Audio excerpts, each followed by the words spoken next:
I really don't believe this is going to be about, am I a nice person? I think people are fed up with incompetent politicians that don't get things done. I'm telling you. I think they're fed up. And I think this is going to be an election that's going to be largely based on competence, because we want our country back. We want to take it back. We want our country back. So it's really an honor to be with you. It's an incredible group. Behind me is the future.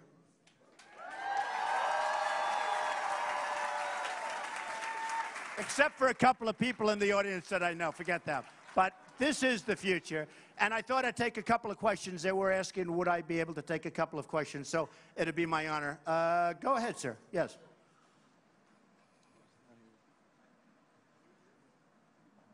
Go ahead. Sure. Wait. Mr. Trump, you look healthy to me. Go ahead. I would like to thank you for continuing this constructive conversation. As you probably know, President Bush started PEPFAR, which has been an incredible fund, the President's Emergency Plan for AIDS Relief. It has really been incredibly effective at AIDS treatment globally. And what as long as with a group of college students across the country, really want to ask you is if you would commit to doubling the number of people on treatment to 30 million people by the year 2020? Well, I like committing to all of those things. Those are great things. Alzheimer's, AIDS, so many different. You know, we're close on some of them. On some of them, honestly, with all of the work that's been done, which hasn't been enough, we're not very close. But the answer is yes. I believe so strongly in that. And we're going to lead the way. We're going to lead the way on that. Okay, yes, sir.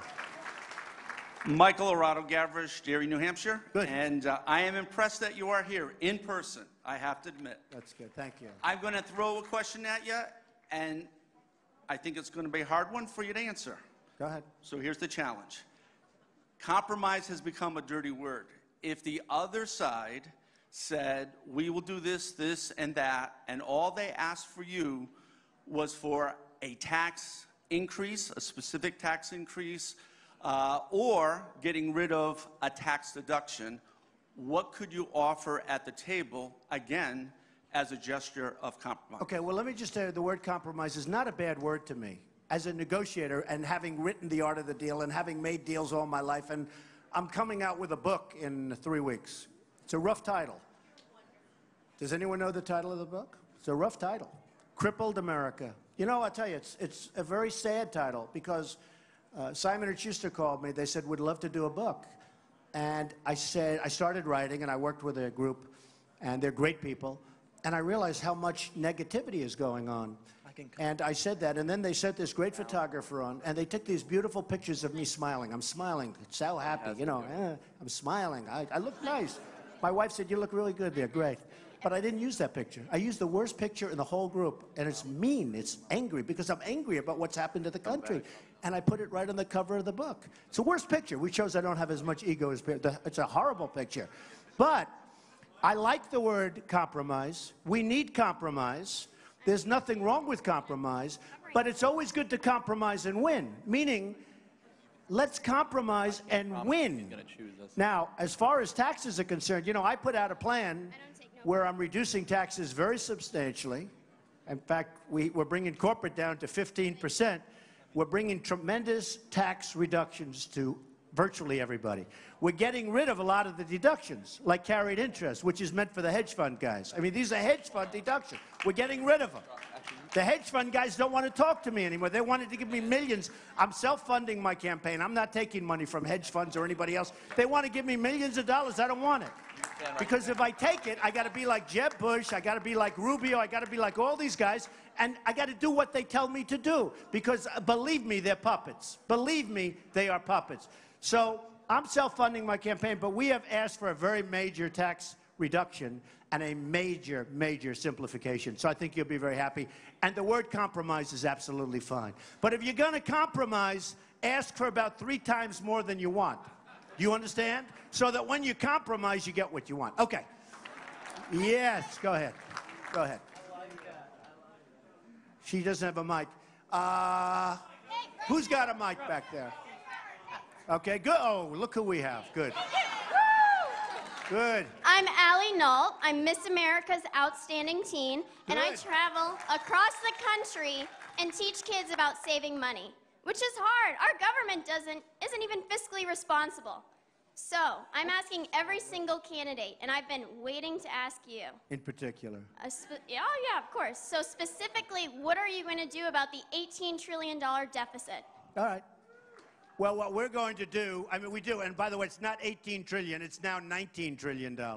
So we have now $19 trillion in deficits. 19 trillion. You know, if you look, we owe, when I say that, we owe, this is what you're talking about, we owe 19 trillion as a country. And we're going to knock it down, and we're going to bring it down big league and quickly. We're going to bring jobs back. We're going to bring business back. We're going to stop our deficits. We're going to stop our deficits.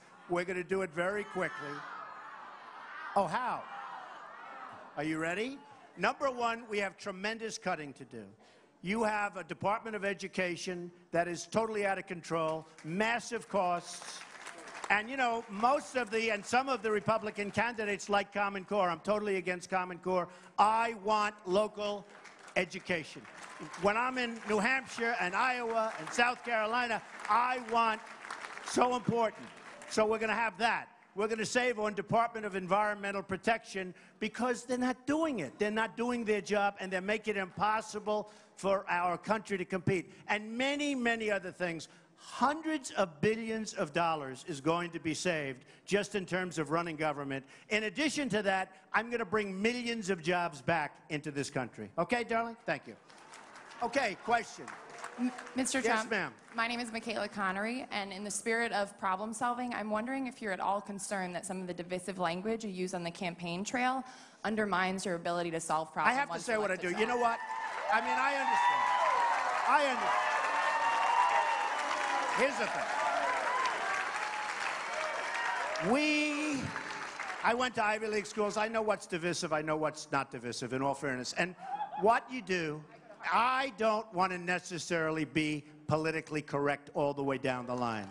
Because I'm seeing people, I see people, they can't even function. I see politicians, they're afraid to say anything because it's not politically correct. And they know the answers, and they refuse to give them because they're afraid it's not going to be politically correct. And I am going to have to be who I am. Now, at the same time, I'm running against a lot of people. It was 16, now it's 15. As you know, one dropped out. Many are going to be dropping out, I think, very soon. If they're smart, they're going to be dropping out. Many. Too many people. Too many people. When it becomes a different kind of a situation, you'll see I'm going to be much less divisive. But always remember this. I never start anything. I never start. I said before, counterpuncher. I don't start. They start. They get very nasty. I mean, whether it's Lindsey Graham, whether it's Perry from Texas, I get along great. Then all of a sudden they start, because they're dying, they're doing so badly, that they figure, I don't think anybody in this room wants to have somebody that's not going to fight back. The problem we have in this country is we have people now that don't fight back. They don't fight back. And the country is tremendously, the country is being hurt tremendously by it. Okay. Another question. Yeah, go ahead. Go ahead. Go ahead. Oh, Mr. Trump. Thank you, darling. Thank you. My name's Kyle Smith. I'm a student leader with the No Where are Labels you? chapter. Where are you? I'm over here, sir.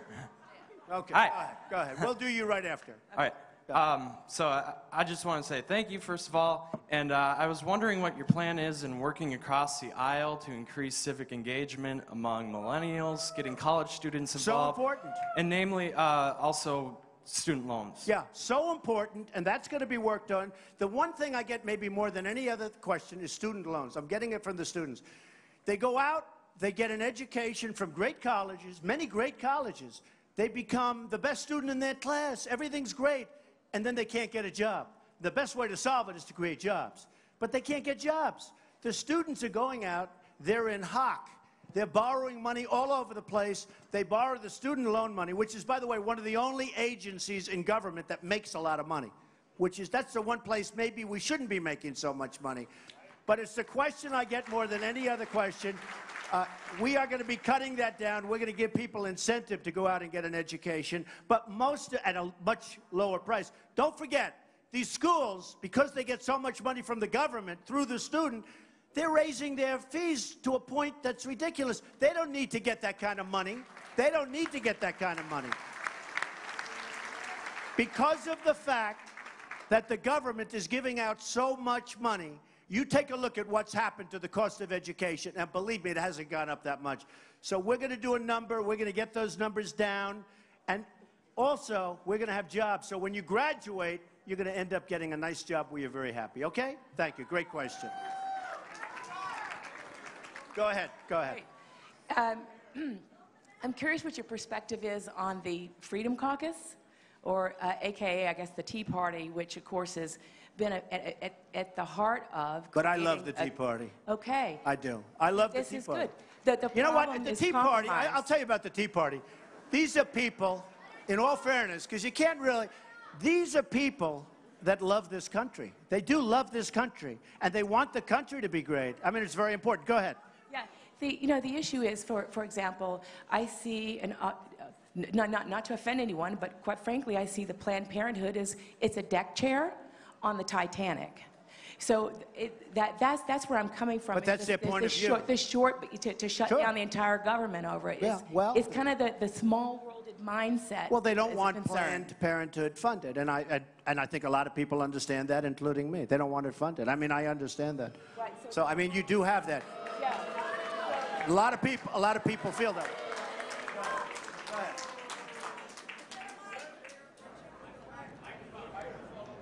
Go ahead. Go ahead. Okay. So maybe I'm wrong. Maybe you can prove me wrong, but I don't think that you're a friend to women. I knew I shouldn't have picked her. I knew I shouldn't have picked her. All right, so let me give you that answer right now. I respect women incredibly. I have had women working for me in positions that they've never worked in terms of construction, in terms of so many different jobs. I had a woman who was in charge of the building of Trump Tower many years ago, before it was even thought, before anybody would have even thought of it, and did a fantastic job. I have given women more opportunity than I would say virtually anybody in the construction industry. I have a daughter named Ivanka and a wife named Melania who constantly want me to talk about women's health issues because they know how I feel about it, and they know how I feel about women. I respect women. I love women. I cherish women. You know, Hillary Clinton said he shouldn't cherish. Well, I said, I do cherish. I cherish women. My mother was one of the great people of the world, maybe the greatest ever, my mother. I respect women, and I'm going to take care of women. You know, Jeb Bush didn't want to fund women's health issues. You read that. You saw that. And then he took it back later. I will take care of women, and I have great respect for women, and I do cherish women. And I will take care of women. And I'll take care of us also from the enemy, meaning the enemy on different shores that's looking to come in and do numbers. Believe me, I will take care of the people in this country far better than any of the folks that you're looking at right now. That I can tell you. Okay, yeah, go ahead. Go ahead. Go ahead. Oh, I thought it was finished.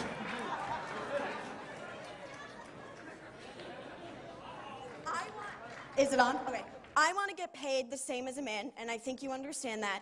So if you become president, will a woman make the same as a man, and do I get to choose what I do with my body?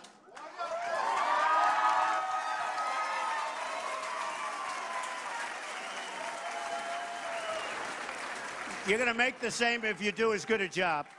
You're going to make the same if you do as good a job, and I happen to be pro-life. Okay? I'm pro-life. Okay. Question? Any other questions?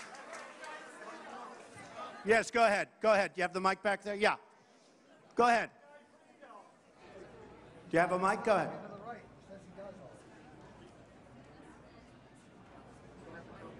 Go ahead.